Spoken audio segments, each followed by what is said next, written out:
Dude, before you go, let's do a quick introduction. So, because we just jumped right into it, man. The city of New York, Boricua from the Bronx.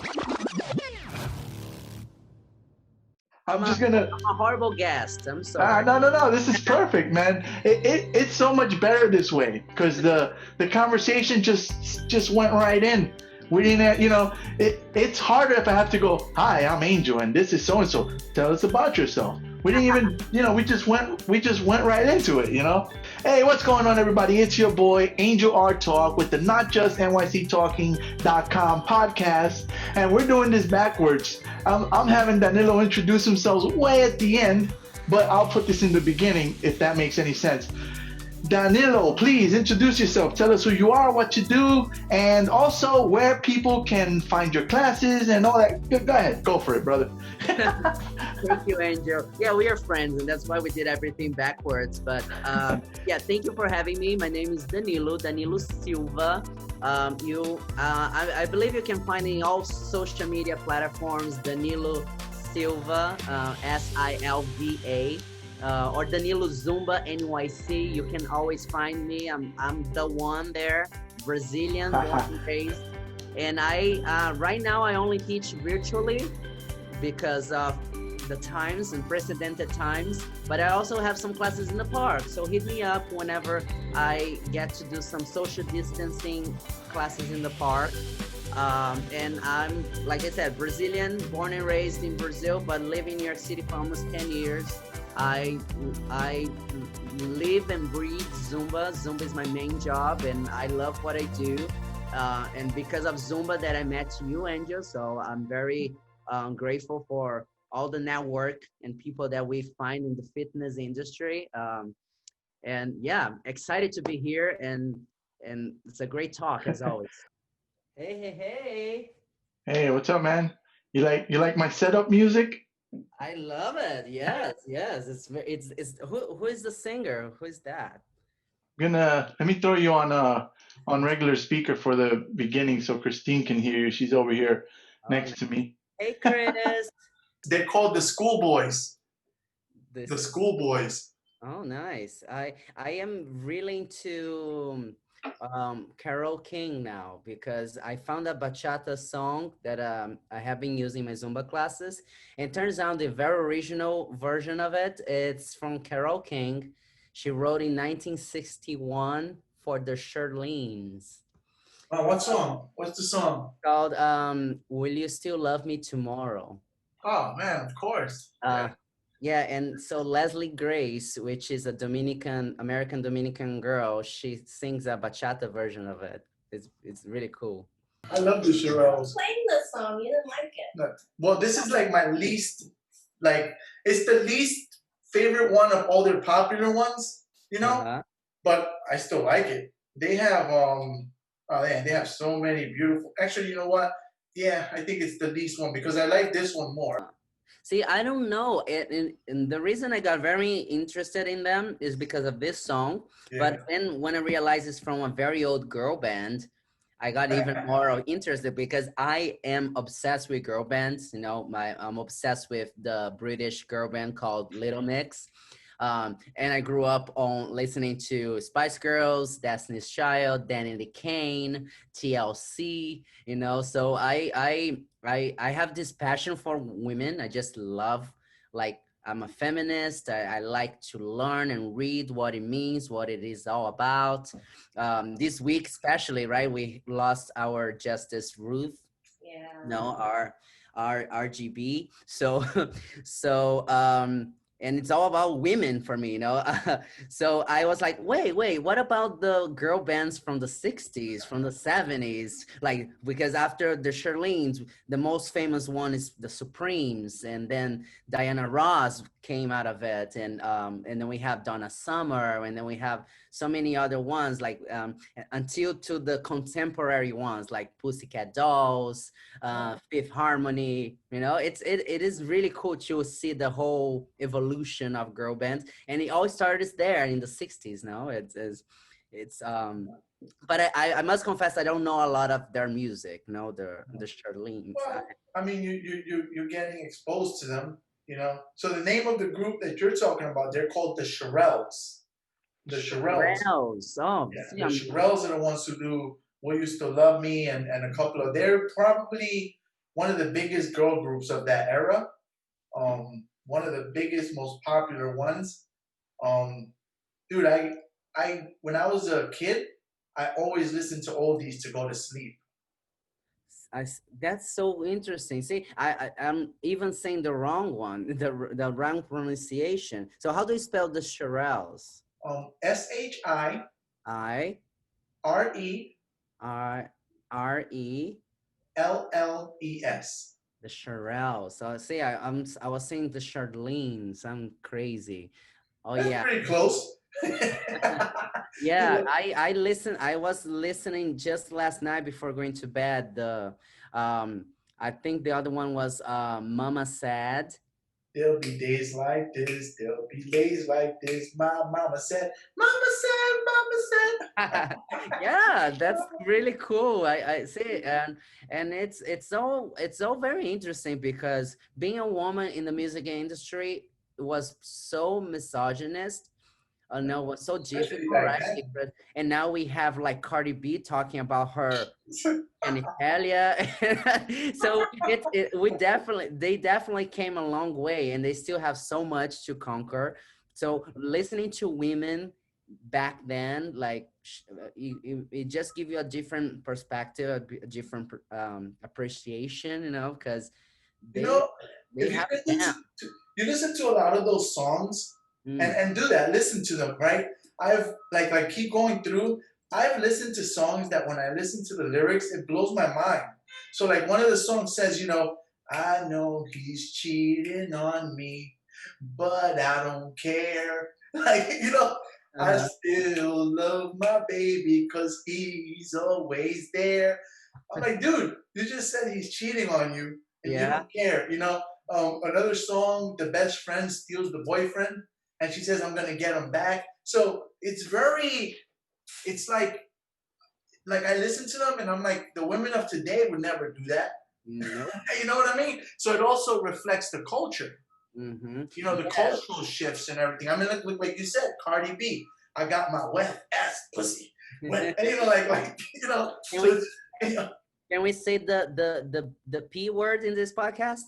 we say whatever we want, man. When I post it with, explicit content, Uh, you know. yeah, with the Yeah, parental advisory seal. yeah. Yeah, like be I advised. tried I tried to keep it very clean, and it was losing the nature of how some of us talk, myself included. Mm, So like when I'm talking with politicians, I'm not talking to them about pussy, you know what I mean? Or yeah, I keep it, I'll adjust accordingly, But yeah. like, we're talking about the cultural shifts in music and how historically, women are like, well, I don't know if it's the Shirelles, but I have a whole bunch of songs of women who are basically saying it doesn't matter what he does. He cheats on me. He loves her, but I'm still with him, and I'm always gonna be with him. Like that was the mindset, Yeah, of the music back then. And today, it's completely, totally empowerment. true. Talking We about, still we still I was watching yesterday because we still have a long way to go. And it's interesting to be having a conversation like this with two men. We're two Latin men. So right. we do have our privilege. We do have a different perspective and different experience. But just the fact that we're talking about this is a great sign We have a the woman right next to us of who the will new era. check Yeah, us. Chris, and Chris, and Yeah. because feminism is a very subjective thing because it's based on experience to experience. Like I was checking, like being a woman is different from being a black woman or an immigrant Right. woman or a Course. white woman. You Being know? male, you have light skinned male, dark skinned male, Yeah, hetero male, gay male, all the different, it's not just, I guess the top echelon would be the white cishet, right? That's the, in terms of privilege. And then from there, it breaks and down and stuff. and and that's why it's so difficult to have a conversation, even like if it's just women, because women have such a different, unique view from what feminists should be, that it's sometimes taboo even among them, right? Like we have, well, nowadays we have Lizzo, right? Which is a huge pop icon in the music industry, and she talks like, "Oh, if he doesn't love you anymore, you walk your fine ass out the door," and and that's very empowering. But other women might say, "Oh, that's vulgar," or "That's not empowering at all." So depends on where you come from. I'm very interesting because that's political, right? That's like when you talk to politicians or you talk to artists, even when you don't like, oh, keep talking about music, no, but your Right. music reflects society, and society is political. Everything is political. The way a baker or the way the cashier treats you, it's a political thing.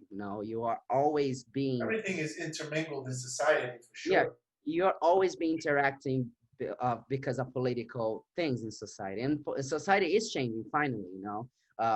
I saw an interview with the Avengers, and the type of questions they were asking Chris Evans was totally different the kind of questions they were asking Scarlett Johansson, because she was like, it's funny, like he gets all the interesting questions and I get all the like rabbit food question about my time with him.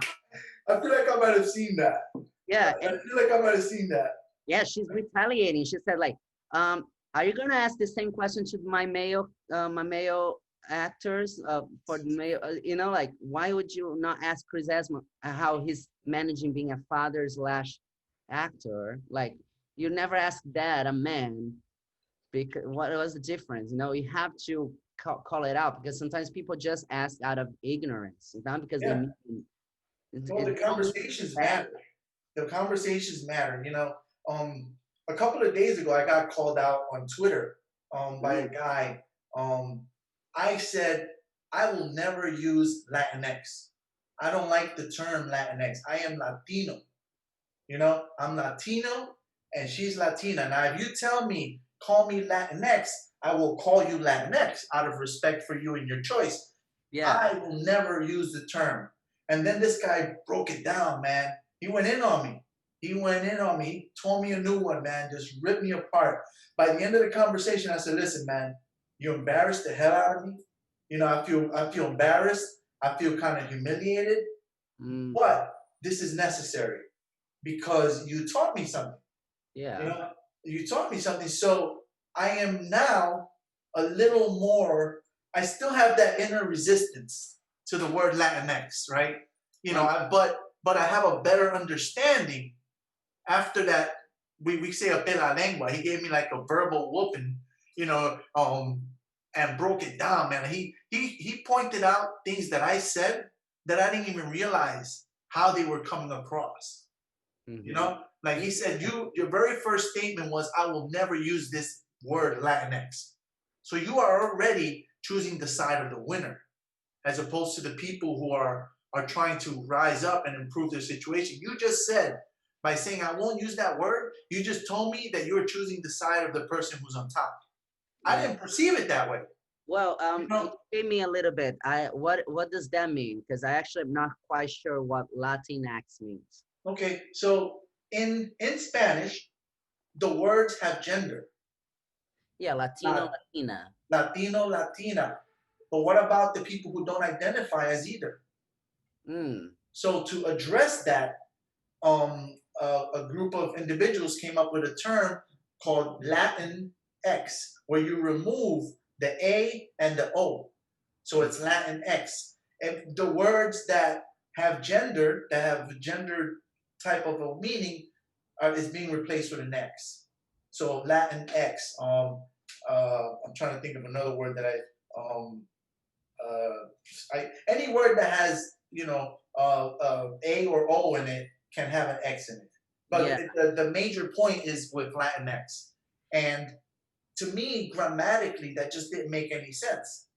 Latin X, For example, the actress from the TV show Pose, she is a Latinx. I think she's from the Dominican Republic, I think. Dominique Jackson. Are you familiar with her? Yeah. She's a beautiful transgender actress.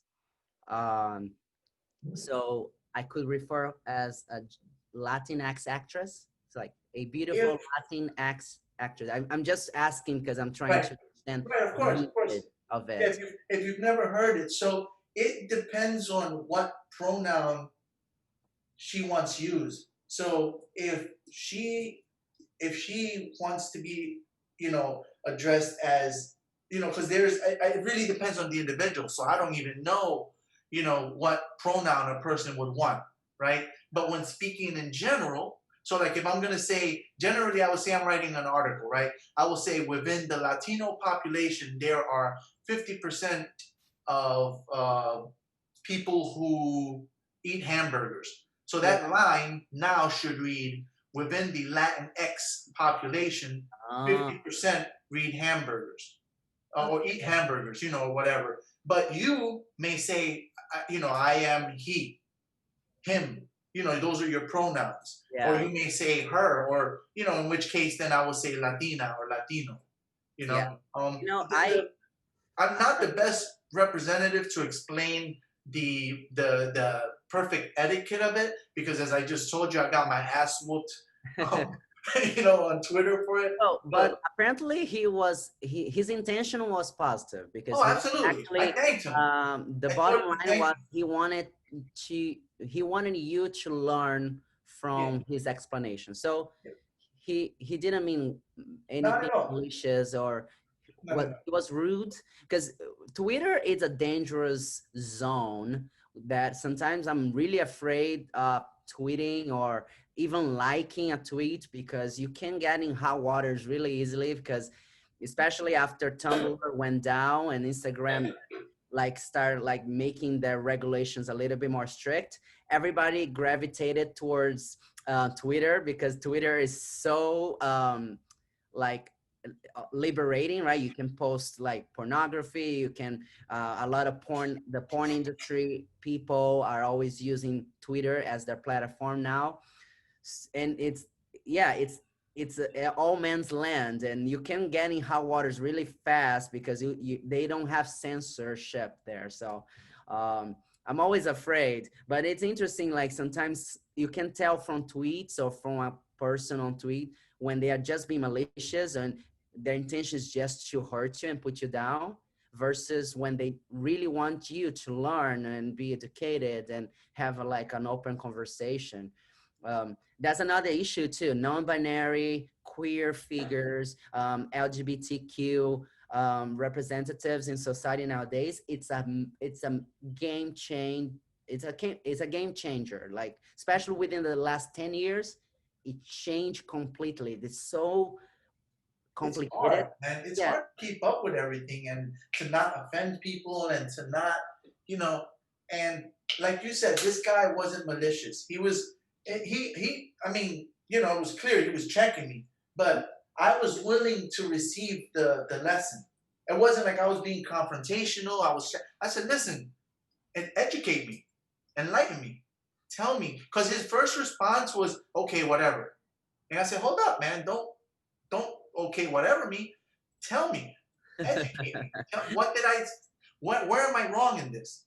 Educate me, because if you don't educate me, I will continue with the same ignorant mindset. I won't know better.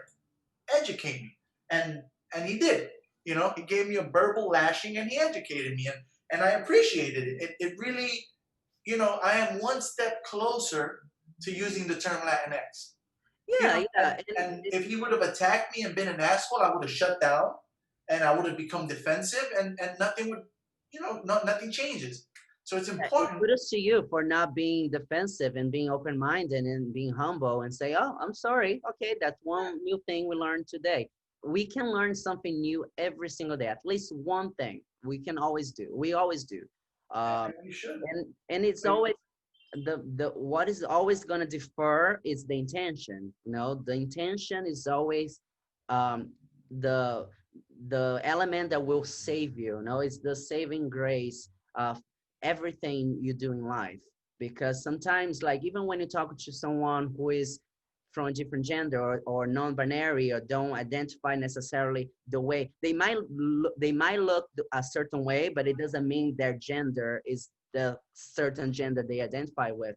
But then you humbly and respectfully approach that individual and you say, would you mind explain or just tell me what pronoun you want me to use or to address you? And they will always be so glad that you did that, because they will always tell you, no, oh, I identify as as a female, and you should address me as she, her, hers, um, or they, them, theirs. Now, a lot of non-binaries like to be using neutral pronouns as well.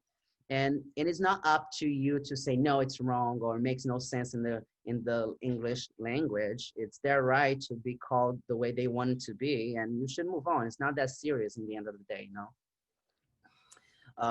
Yeah, conversations are always important, but your saving grace will always be the intention. You always have a good intention, be humble, and you'll be fine. Don't worry. You are very outspoken, Angel. You'll be fine because you have this thirst for knowledge and you're very curious, you know? It's just simple. If I'm wrong, I'd like to learn and know. Exactly, yeah. I do have difficulty with terms like calling someone they.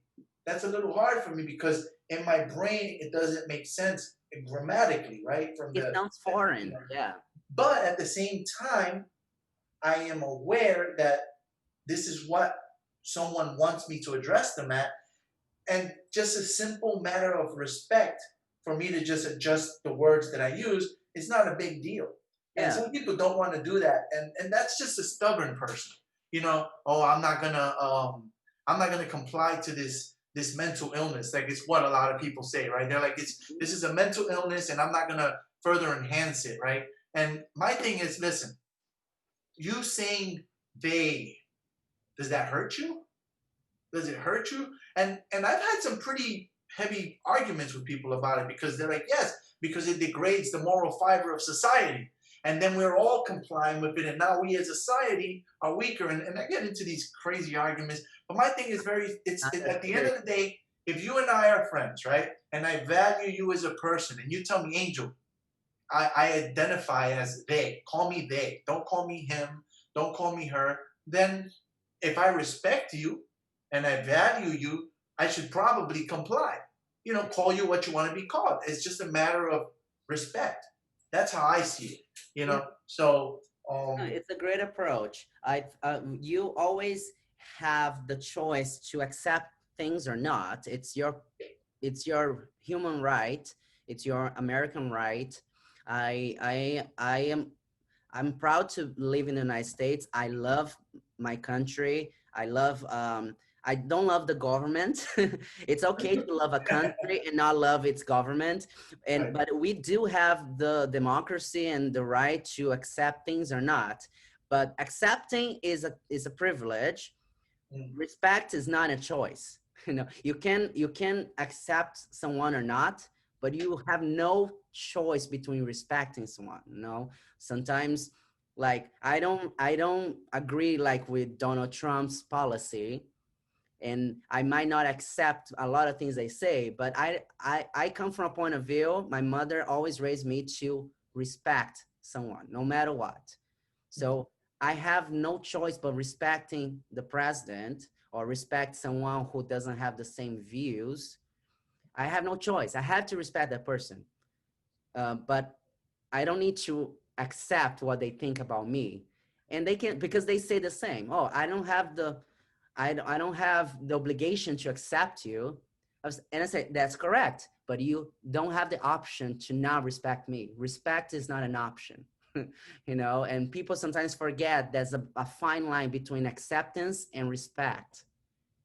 Respect, you don't have a choice. You have to respect an individual, no matter who that person is. And that's the problem about this country nowadays. It's so divided, so divided. Well, there is a lack of respect. There is certainly a lack of respect amongst a lot of people. let me ask you something, right? Hmm. Some time ago, you did a Zumba event, right? We haven't even introduced you yet, man. Oh We my just gosh. jumped into the Shirelles, and by default, I started like the thing was already recording, so I just let it go because we're already having a conversation. And Yes, I I love can it. I I can love I it. can I can edit it and stuff, so it's okay. But we didn't even. So we'll do the introduction at the end. We'll do the. So you did a Zumba event where you were doing like I guess it was half drag, if I remember right. Yeah, actually, unfortunately, that events didn't happen because was my birthday class. My birthday is Yeah. in March. My birthday is March 16th, and the class was supposed to happen March 18th, and the shutdown happened on March 16th. So everything was shut down. So the class has been postponed. It's Indefinitely, right? Until yeah, it postponed to June and then went to September and now it's November something, and I'm pretty sure it's gonna get postponed again because I will either have to do two classes and I'm gonna be losing money because I'm gonna have to rent the studio twice. Hmm. Because they're not gonna allow me to have 40 people inside a studio anytime soon. But the event was supposed to be me in drag teaching a Zumba class, and the flyer was my face half in drag and half in boy with like beard, because you shaved half of it for the. I did. I For the photo remember that. shoot, I shaved just half of it, and the makeup artist made my face as a woman. It was pretty cool. I'm pretty sure in the podcast, people can check in the links below. Like I can put the photos, and Yeah, yeah. it I'll was a be very proud of it. beautiful flyer. I was very proud of it because whenever I do a Zumba class, I do have this side of me that comes out, and I just want people to feel fierce and fabulous. Well, you You do the know, wigs. You do the wigs a yeah. lot. You certainly put on a performance, man. You're one of my favorite guys to take. And let me tell you, I won't be getting up at 9 a.m. on a Sunday for too many people. Thank you. Yeah. Yes, yes. Because I want you to feel whatever I'm feeling too, and the song and the lyrics, all the songs I use in my Zumba class is just it's just with the purpose to make you feel empowered. I use a lot of like girl bands in my Zumba classes. I use a lot of Avatar. like queer people. I use queer artists. So you might as well just feel that too and take that into the rest of your day. um, yeah, thank you. Another thing I like to do is I tell them, like, Beyonce has the Sasha Fierce, like, which is her alter ego. So I named my alter ego Piper. Okay? I was obsessed with Charmed. Remember that TV show called Charmed with the Never two? watched it, but I know it. I heard of it. I never watched that one though. Yeah, we was Alyssa Milano, and that girl from Sharon something. One of they were all witches, and one of the witches were Piper, and I always loved her. She was my favorite. So she was like this sassy witch, and I always loved her. And so that was the name of the Zumba class, that event. It was like the introduction Um, of Piper, the drag. I was looking forward to the event, and then the things- pandemic officially shut everything down. And timing, man. The timing just kind of a lot of things, just it. I mean, I'm big on perspective about the pandemic, right? Every time I'm gonna complain about it and stuff, I think to myself, I still have my job, my wife is healthy, my son is healthy, my mom is healthy, my sisters are healthy. A lot of people lost family, lost jobs, lost homes. So it's hard. I don't complain much about it. It certainly has thrown a wrench in our lives and everything we're doing, but it is not lost on me that I haven't lost that much, by contrast, I only found out a week ago that my mom had COVID. She didn't even know. They sent her home thinking it was the flu, you know, and my sister too, who has asthma, which is a high risk. They sent her, it's a flu. and God knows what could have happened, you know. So like the level of gratitude that I, you know, the perspective that I have. Like my mom has lost a lot of friends, a lot of her friends that they played bingo every, you know, every month and stuff. Like no more, man. So this pandemic has really hurt a lot of people in a lot of ways. So when I think like, oh man, I was just building up my Zumba class. I picked up a new Zumba class and it was getting filled up. When I'm about to complain about that, I remember, wait a minute, Angel, that's all you lost, then you're doing okay. You know, you Sure. gained a little weight, you're fat. If that's all you got, you're doing okay. That means you have food. you know, you know. Yeah, all the changes that has happened in my life and all my close friends, my immediate circle, my immediate family, um, it was like life changing too. But then you have to put everything in perspective. I know it's difficult, but whenever I think about the things I've lost and the things that happened that didn't really go according to my plans, I think of people that have lost greater things or bigger things in life, and then all of a sudden you don't feel so bad anymore. So and that's what I learned right now. I learned that networking and compassion and helping the other helps you in return. You know, networking is all about giving. Networking is all about being like sharing your talent, your care, being genuine to yourself, and just um, chill. Now, sometimes some people just want to be heard. I learned that a lot through Zumba. You know, I'm a Zumba instructor in New York City for almost 5 years now. And I know that the reason my classes are always well attended is because I listen to a lot of my students before and after class, because they are not just like training and exercising their bodies. They also there's an element of mental health there, Yes, and the absolutely. quarantine enhanced all the mental health issues we all have, you know. And then on the top of that, you lost your job, you lost your loved ones, you lost friends, um, so you have no choice but had to deal with that. And some people weren't were not able to deal in the best way. There are people struggling up to this day, and there are people who are better now because of what happened. I feel I'm better because I lost my grandmother in March, same day, same month that the shutdown happened. The birthday plans went down the drain. I lost my lovely grandmother that I couldn't even go to Brazil to see it because São Paulo has been the epicenter of this virus too in Brazil. So, um, and I had many reasons that I could be depressed and being like defeated and feel sorry for myself. But then I lost. I also have people in my life who has been suffering greater things, and that made me feel more sympathetic and more. Um, Give you perspective. Yeah. yeah, there's always someone who's suffering more than you in life. Always. But Oh, that doesn't, you know, that's not to um, downplay or negate our own, you know what I not at mean? all. You always recognize, your own, and, sometimes people say you have no reason to be sad. It's like, well, yeah, I do. You know, you know, you always got to remember that, I had to check myself a couple of, again, another lesson that I had to give myself a few weeks ago. It's probably more like a month or 2 months, but my son he wasn't in a good headspace, right? And my sister wasn't in a good headspace, my little sister. So she reached out to me, and when I talk to her, I'm very tender, very kind, very like it's okay.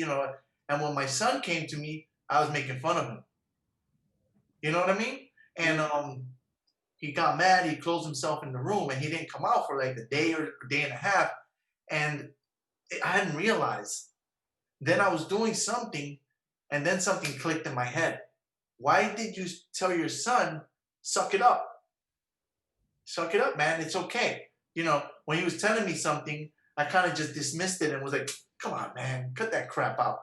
Meanwhile, my sister tells me something similar, and I'm like, it's okay to feel. And I caught myself that because he's a boy and he's 20 years old, I completely responded differently. And I went and I told him, listen, I just realized something. I did this, and that. I'm sorry. I apologize. It was very insensitive of me, and I'm still working on myself.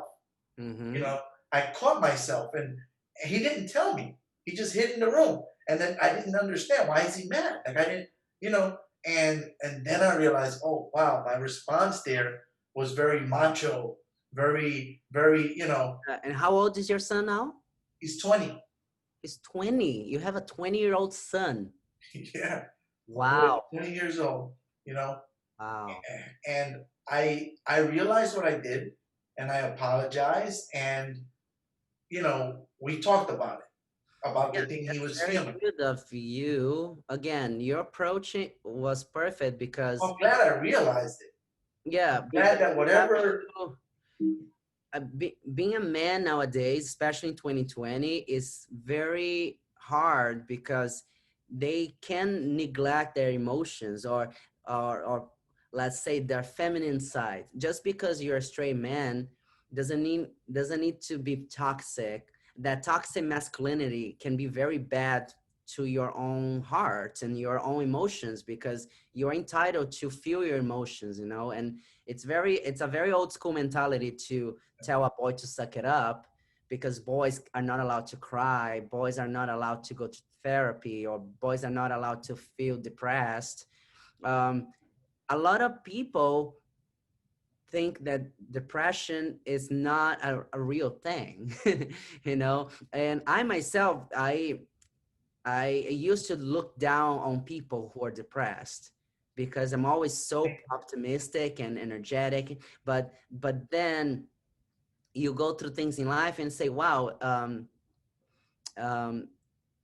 I am too allowed to feel sad and depressed. And that's actually a sign of strength when you allow yourself to to have your moments. The negative part is when you're just unable to get out of that hole, and that's what depression is, right? Because everybody's sad, everybody's happy, everybody have their ups and downs. The problem is like when you're stuck in that hole for months, that's depression. And that's when we need to be very compassionate towards people who are suffering. Like, I don't know, your listeners might be listening to this and thinking about their own family members, and thinking, wow, yeah, the problem is not being said. The problem is being said for a long period Perpetuate, of time. You know, perpetuate sadness. Yeah.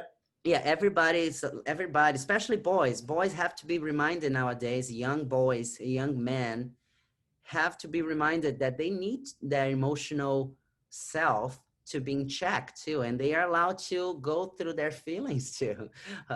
It's part of this new thing. It's a full circle, like going back to beginning of this conversation when we're talking about feminism. What being a feminist is not like neglecting one gender. It's making sure both genders and both sides are being treated equally. Your masculinity, but also your femininity. Your emotions, your body. Equality. It's equality. It's everything has been brought up to a point that it's there's no turning back. No, we're talking. The coronavirus has awaken us, and I think it's a beautiful thing. It's causing a lot of pain, but it's a beautiful thing. We're finally having like Black Lives Matter. We're finally talking about non-binary feminism, what it is to be a certain race in this country. The government and how they treat minorities. It's it's turmoil, but it's good because good things will come out of it.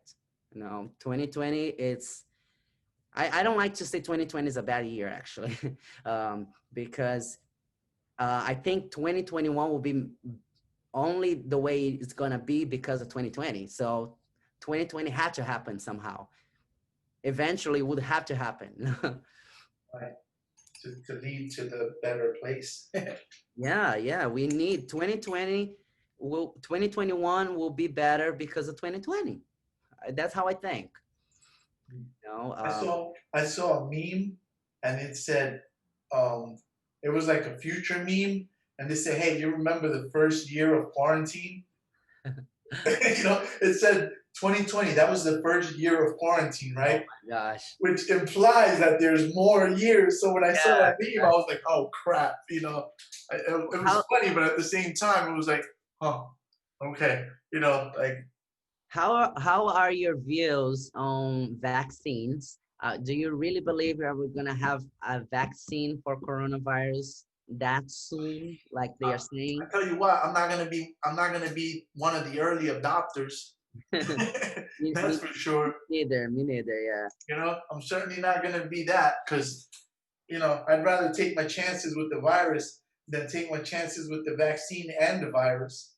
You know, Yeah, I think majority of people have the same view as you. You definitely don't want to take the first batches, but God look at knows. how long it's taken them to. They haven't come up with a universal flu vaccine yet. I was watching a documentary on that. I think the documentary was called Pandemic. Remember with the piggies? So they were trying to find a universal vaccine for the flu, and it's been years and years and years and trials and trials and trials.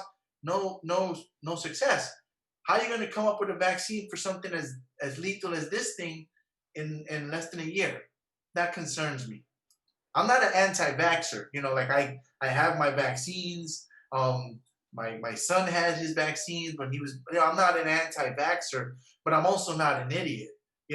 And if it came out this quickly, maybe the reason it takes so long is red tape, and to save lives, they cut that red tape. Maybe, but Hmm. I'm not entirely convinced of that. So I'll wait. you Yeah, know, especially if your body's healthy and you have a certain lifestyle, yeah, you can wait. You can wait in a couple of years. I think we will have a concrete answer about this vaccine by 2022. 2021 will be like we will be watching how many people headlines are gonna about the drop first dead? vaccines and the first people taking it. And then by 2022, we might be like better distributed and better um, realized, right? Because they are gonna see what the masses will be reacting to it, and hopefully, when it's not a thing anymore, it's just very scary because we don't know the timeline, right? Everything might be within a couple of months or a couple of years. Like if you're a performer, if you work on Broadway, if you do concerts, you don't know when you're coming back. It's tough for a lot of people. Yeah. Yeah. And So how are you your guys? Uh, you have lights going around? yes, I have Okay. Okay. a I was like, is something wrong with my screen or is that okay, it's real. Okay. yeah, I I've have a. seen it the whole time and I thought so, but I was like, let me just make sure. You're not high. Don't worry, you're not high. Are you? Is your podcast also available on visual? Can people Yes. actually watch it too? Yeah, I put it on YouTube as well. All right. So yeah, I'll send the link to a couple of friends. But I was like making sure my bedroom looked a little bit better because this is where I also teach my virtual classes. So I have this black light. Uh, oh, oops. I have this black light. Okay. I bought this tiny little mirror ball. Yeah. I had one of those for class one time. I broke it the same day I got it. Oh my gosh. I broke it like before I even started the class. I broke it. It is fun because it makes the class a little bit more festive. Yeah. Depending on the song, like I always end with like that blinding lights from the weekend. Oh, I love Love that that song. song. So I Love always that have that song. song on and I put my shade. I love that song. So It's much very fun. 80s, yeah, love it. It's one of my favorite songs right now. That one. I love it. I was trying to create a choreography for it, but it's a TikTok popular song. So the TikTok dance is stuck in my head, so I can't create. All I got in my head is that move that they do. So I'm having a I hard use it as time. a cool down. I use it as the last song of the class. I do a cool down with that, and How have you felt with the transition to virtual from real Zumba to virtual? Like, is it still fun for you? Do you still, you know, like enjoy doing it? I tried and I just couldn't get into it. Like, well, I must say that I will never find it as good as a live class. right, No, but it is the best that we can do out of the situation. So that's how my approach to it. I feel very grateful because thanks to the virtual classes, I do my classes either $5 per person attending it on Zoom, or sometimes I do free classes and they just donate whatever they want right. uh, for it, and it's giving me an income, so I'm very grateful for it. But the transition was hard for me because I don't like doing things online, and I like to reserve my home for resting and Oh, decompressing. So when I was obliged to bring my work to my home, to my resting place where I rest, uh, it was hard. So I didn't start immediately. I allowed myself to give like a couple weeks of rest. No, so the shutdown happened in March. I think I started my virtual classes only in April. And first I was trying to do on free platforms like Facebook, Instagram. But then because of music copyrights, they were like blocking my classes. They were like, they were interrupting the connection. right. And also because the Zumba license doesn't allow you to do things on Instagram or Facebook. So I had to go to Zoom, and then took me a while. I had to buy a new laptop. I had to buy new equipment. I had to give a boost to my Wi-Fi, to the router in the apartment, because we had all the shitty old um, Spectrum plan, and they were not the best. So it took another month or two, almost 2 months, for my classes to be like good with the sound in sync, because for many Yeah, classes was a mess, like the image wouldn't sync with the right. audio, That or was the sometimes main I thing. lose Yeah. connection, or my laptop was just old. I had a very old laptop, so I had to buy something, and I had to wait until because I wanted to buy something really new, so I bought the latest MacBook, uh, and it took me like 2 months saving and doing things, donations, and so I bought that because it was worth it, because now my Zumba classes on Zoom are pretty reliable. It happens six days a week. I either do a 12:30 p.m. or 7:30 p.m. Monday through Saturday. I always give the password because every class now is a different password. So whenever somebody texts me, "Oh, can I take your classes?" I give them for free. And then later on, I say, "Listen, I accept donations. It's usually $5 per person." And Yeah, um, I'm so paying off a Mac. I yeah, gotta make my Mac exactly. money back. And they are picking up. They are picking up. I usually have like between 15 to 25 people per class. Very good. It's a decent number of Yeah, very attendees. good. Yeah, Very good. and You have that consistency. It's very, dude. I tried that's a the couple of secret. classes, one or two people. My biggest number was four, and I was like, man, this shit ain't for me, man. I was moving furniture around, doing all this work for the. Everybody's like, do Zumba, do a class, and I go through all this trouble, and nobody shows up. And I'm Yeah, like, yeah, fuck this shit. I'm not doing this. And people message me, hey, what happened to your class? I'm like, fuck out of here. You didn't even show up. You know, you yeah. know. Today I had a class today, Friday at 12:30. I had 13 people, lucky 13. And then some people don't do the class, and they just want to watch. Sometimes it's funny, like, because you can tell they're not working out, they're just watching. Oh, that's like your only fans. Yeah, Only yeah. fans, you know what I'm saying? Only fans.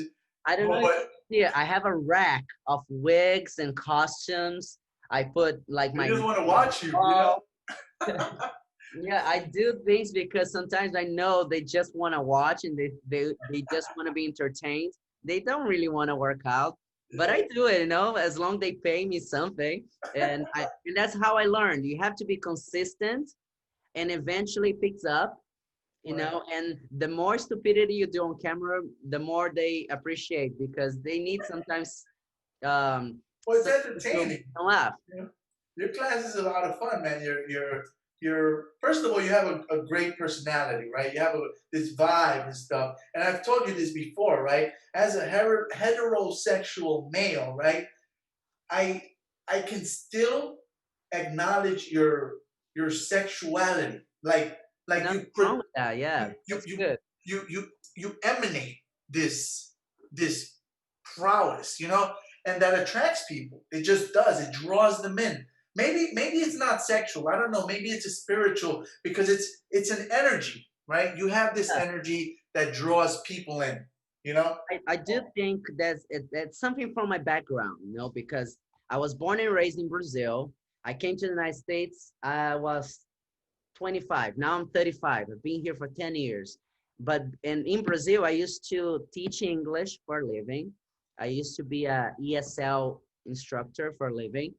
And I used to do carnivals. And carnivals in Brazil is all about being like body positive, embracing all types of bodies, all shapes. And it's a very thirst trap mentality, because you have to be always like during carnivals, being attracting the tourists, the gringos, So it's all about like using that image to sell a show, right? So I grew up with that kind of mentality. Plus, I love my divas, so I tend to emanate what they do on their shows, and But I don't think this so can it's be. my nature. It's who I am I when don't think this is something that is taught or acquired. It's something you just have.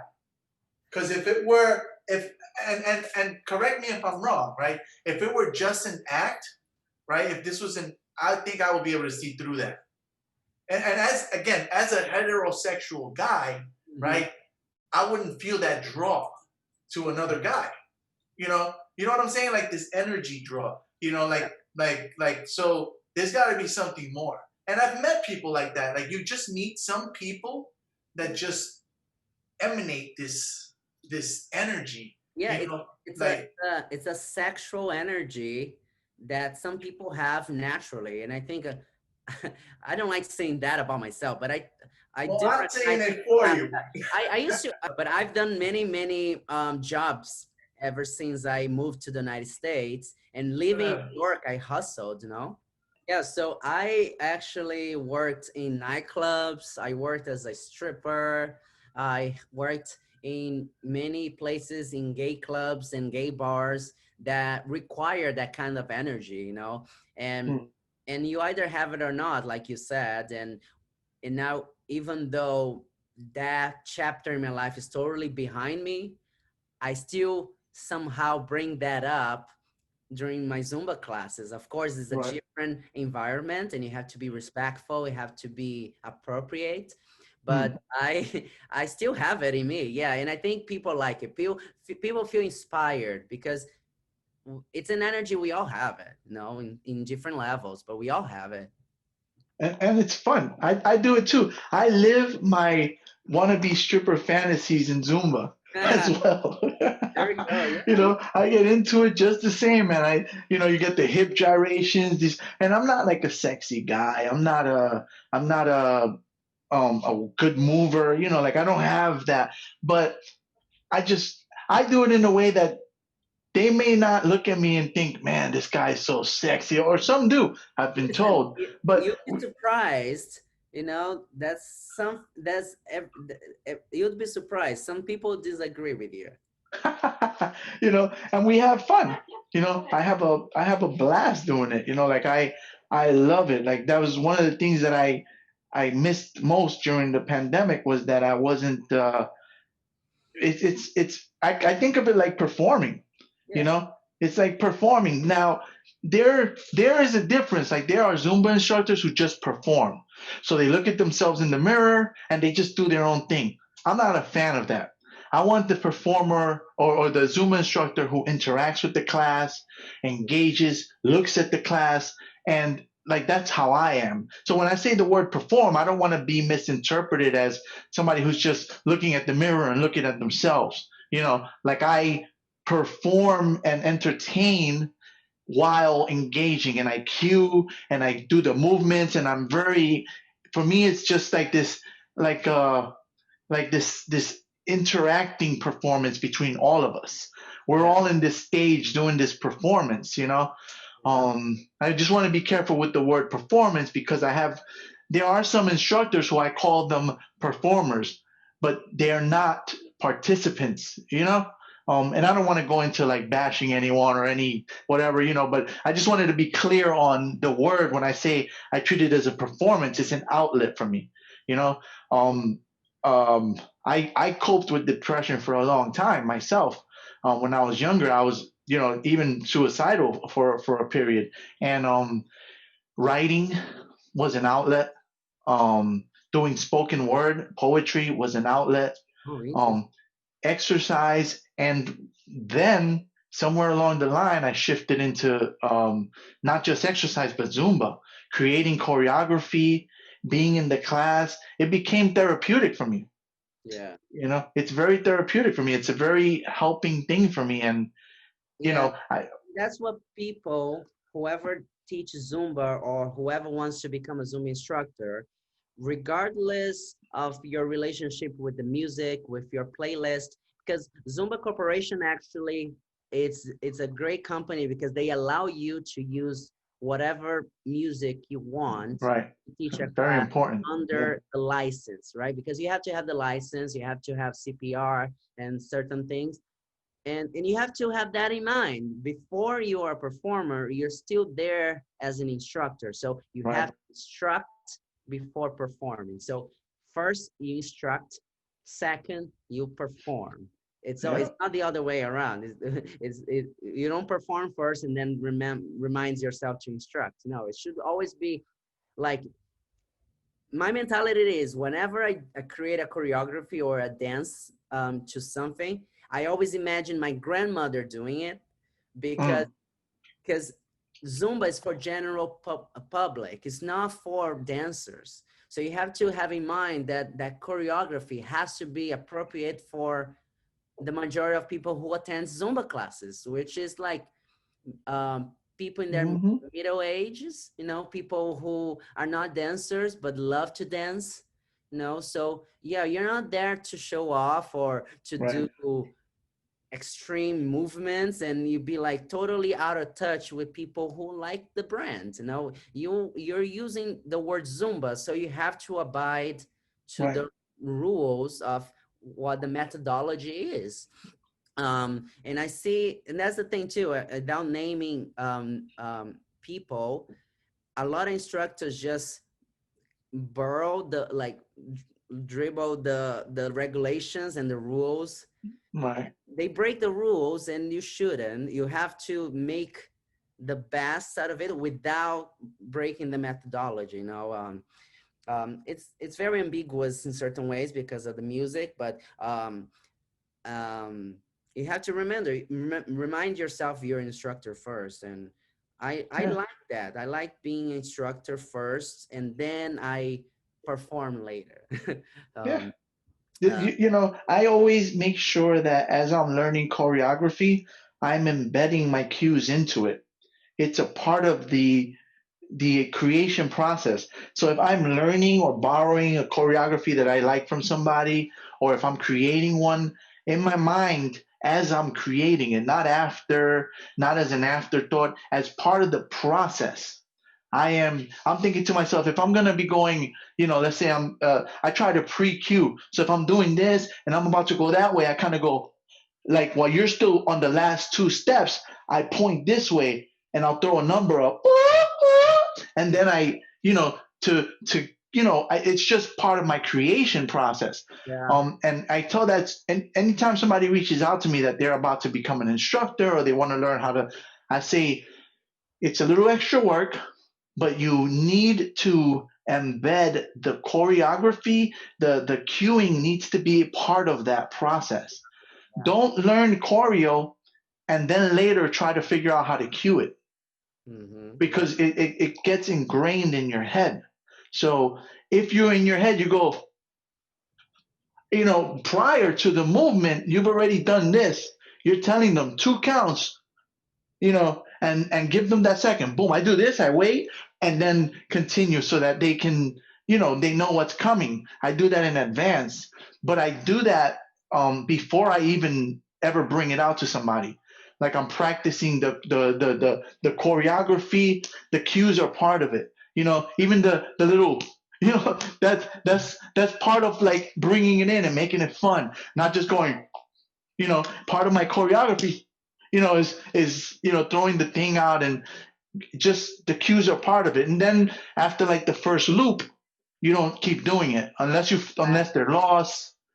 You use progression, right? Like, that's the thing too. My advice for anyone who wants to be a Zumba instructor is just to be simple. Sometimes less is more.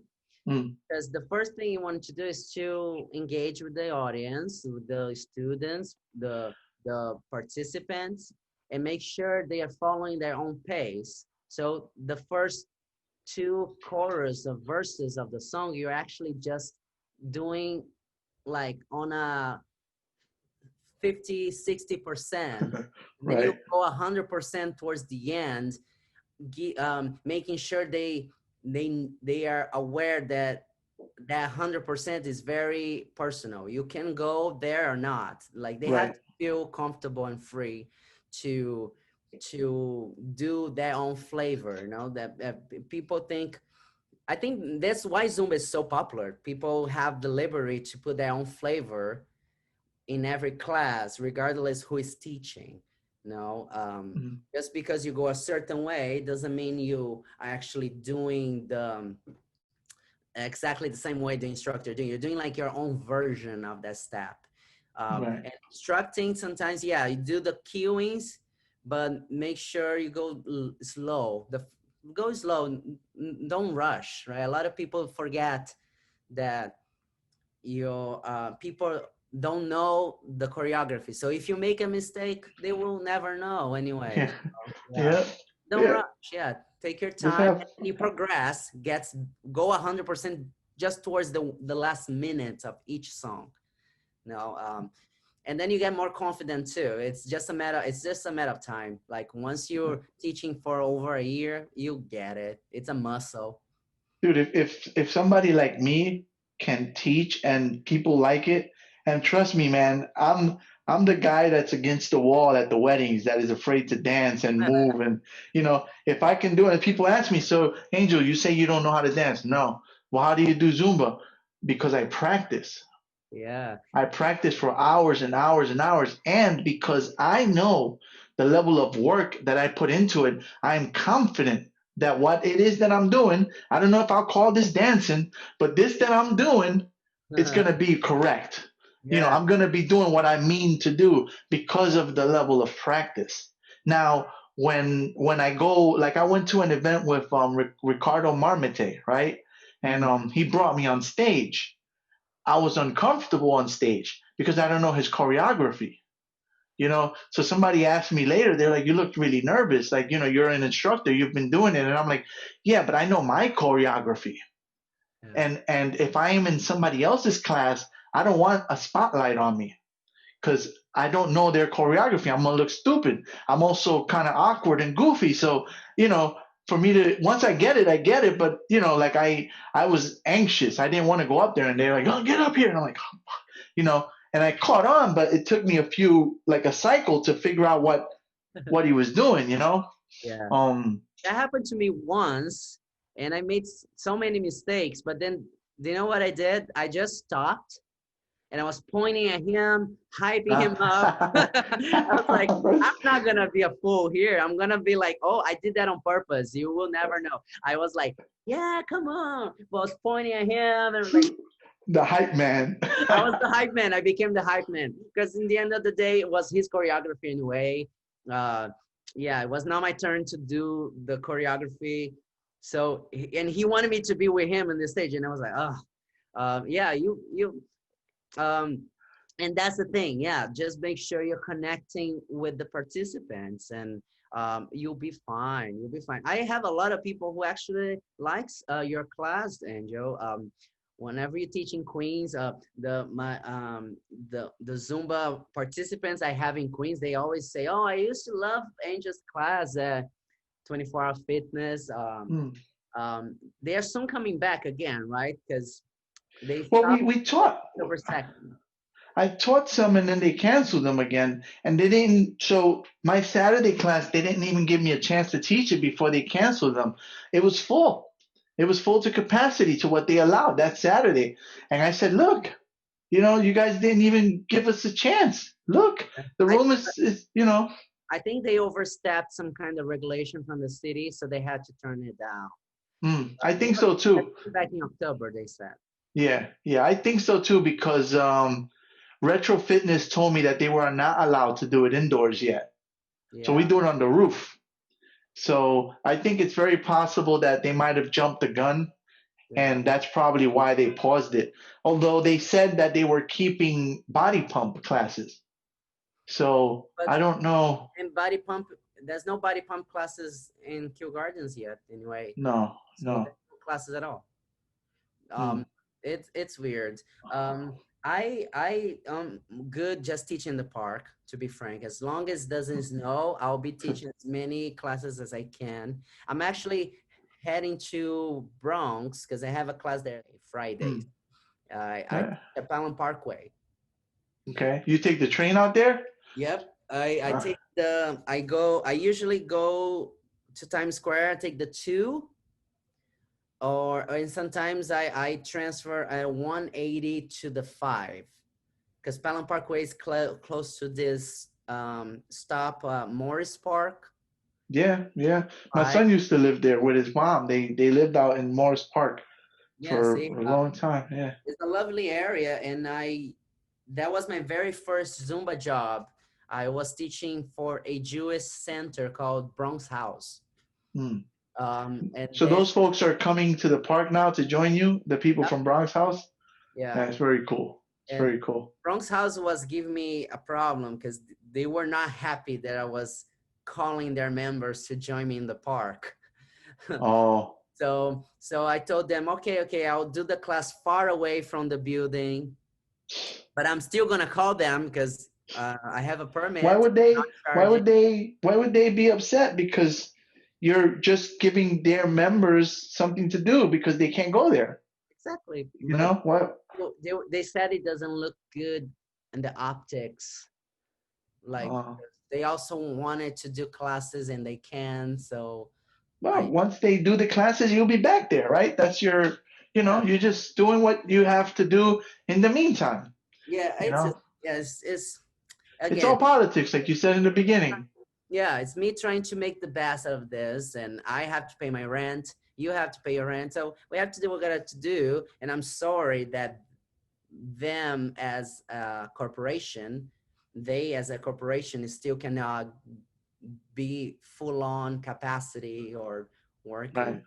Me as an individual, I'm more vulnerable than them. They'll be fine. Right. I need to pay my rent, so. Man, yeah, it's been a pleasure talking to you, man. It's been a lot of fun. Likewise, I actually never done a podcast before. So when you invited me, I was like, yes, I'm gonna do it. Yes, let's do it. When? Can tomorrow? Sure. Yeah, let's do it. Yeah, it was a good time. It's fun. Like I've been doing these by myself for a long time, and it was boring. And frankly, that's why I never did them. I was very inconsistent because it was boring. It wasn't fun. So I said, look at how many people I know on Twitter. I know on Facebook.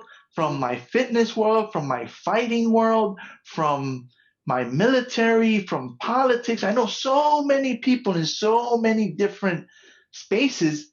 Yeah. Why don't I instead sit and talk with people? You know, and I'm loving it. You know, I'm catching up with a lot of friends who I haven't talked to in a long time, and we're having conversations, just chatting, but also talking about big things. Like we spent a good deal of time talking about some major issues in the world today, and it's just a conversation. You know, so it's great. It makes it much more fun.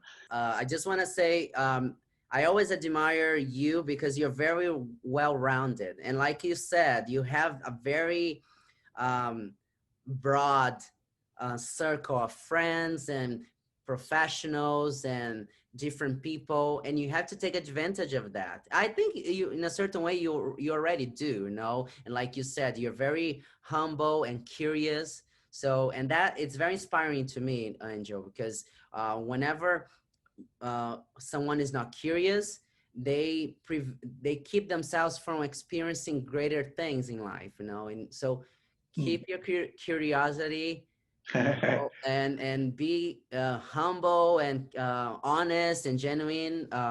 You're a great guy, and I was so glad to be in your podcast. And yeah, invite everyone. Everybody wants to be talking to you, I'm sure. And you and networking is about giving. Remember, I learned this this week. It was a quote I saw on Instagram. Networking is about giving. It's about you giving your time and being open to listen to the other people around you. And say yes.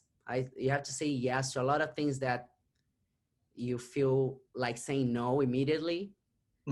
That's a red flag. Whenever your body reacts like immediately, you have to think it twice, because sometimes it's just fear, you know, and you're preventing yourself from experiencing something amazing in your life.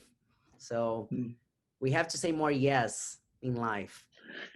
That's true. I've heard that before. I don't remember exactly where I heard it, but I have heard that. Say yes to things you want to say no to. Of course, within reason. We're talking about healthy things, and you know, like say no to crack. You know.